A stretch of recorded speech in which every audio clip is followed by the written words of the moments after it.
It could be the case that you wish to change the serial or lot number of a specific tool. This can happen if the serial lot number was entered incorrectly, or the tool is being for maintenance and comes back with a different serial or lot number. sToolTracker supports the changing of serial or lot numbers, or both. To get started, enter sToolTracker Reclassification. This will open the Reclassification card. Expand the card and enter a document number, and select the tool for which we wish to modify the serial number. The description and current location are automatically filled. Select the quantity.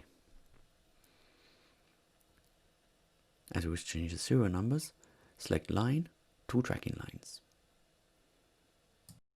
Open up the serial number selection card. Select the appropriate serial number, which we wish to renumber. Now enter a new serial number for this particular item. You will also notice that we have a lot number associated with this particular tool. It's possible to use a new lot number or use the same lot number. Enter the quantity and close the card.